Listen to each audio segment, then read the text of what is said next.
ನೋಡಿದ್ಯಾ ನೋವಲ್ಲಿ ಎಷ್ಟು ನರಳ್ತಾ ಇದಾರೆ ನೋಡಿದ್ಯಾ? ಆ ತರ ಹೊಡೆದಾಕ್ಬಿಟ್ಟ ಅವನು. ಏನೋ ಒಂದೇ ಒಂದ್ ಬಿದ್ದೈತೆ.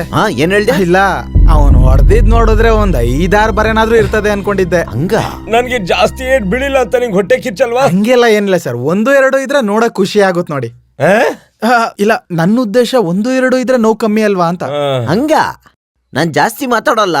ನಾನು ಹೋಗಕ್ ಮುಂಚೆ ನೀನ್ ಹೊಟ್ಟೋಗು. ಒತ್ತೆ ತಿಂದಿದಾರಲ್ವಾ ಮಿನಿಸ್ಟರ್, ಸ್ವಲ್ಪ ರಿಸ್ಕ್ ಎತ್ಕೋಬೇಕು. ರಿಸ್ಕು ತಪ್ಪಾಗಿ ಹೇಳ್ತಿದಾನಲ್ಲ. ಅದು ನಿಮ್ಮನ್ನ ನೋಡೋದಕ್ಕೆ ಆ ಯೂತ್ ವಿಂಗ್ ಲೀಡರ್ ವಿಜಯ್ ಅವ್ರು ಬಂದಿದ್ದಾರೆ. ಯಾಕೆ ನನ್ ಡ್ಯಾನ್ಸ್ ಆಡೋದನ್ನ ನೋಡೋದಕ್ಕ? ಅಲ್ಲ ಸಾರ್ನ ಅದೆಲ್ಲ ಇರ್ಲಿ ಬಿಟ್ಟಾಕೋ. ಐಜಿಎಲ್ ಹೋದ್ರ ನೋಡಕ್ಕೆ? ಇಲ್ಲ, ಟಿವಿಲಿ ನ್ಯೂಸ್ ನೋಡ್ತಿದ್ದಾರೆ. ಈಗ ಸ್ವಲ್ಪ ಸ್ಲೋ ಮೋಷನ್ ಅಲ್ಲಿ ತೋರಿಸ್ತಾ ಇದಾರಂತೆ. ಹೊಡಿಸ್ಕೊಂಡು ಹಾಗೆ ನೀವು ಸ್ಲೋ ಮೋಷನ್ ಅಲ್ಲಿ ಬೀಳ್ ಹುಚ್ಚನ ಈ ರೂಮಿಂದ ಆಚೆ ಕಳ್ಸೋ. 24 ಗಂಟೆ ನನ್ಗೆ ಅವಮಾನ ಮಾಡ್ಬೇಕು ಅಂತಾನೆ ನನ್ ಜೊತೆನೆ ಸುತ್ತಾನೆ ಇರ್ತಾನೆ. ಪರದೇಸಿ, ಸುಮ್ನೆ ನಿಂತ್ಕೋಬೇಡ, ಟಿವಿ ಆಫ್ ಮಾಡು. ಇವ್ರುಗಳಿಗೆಲ್ಲ ಒಂದ್ ನ್ಯೂಸ್ ಸಿಕ್ಕಿದ್ರೆ ಸಾಕು, ಅಷ್ಟೇನೆ. ಅದ್ಯಾರು? ಹಲೋ, ಹೌದು, ನಾನೇ ಮಾತಾಡ್ತಾ ಇರೋದು.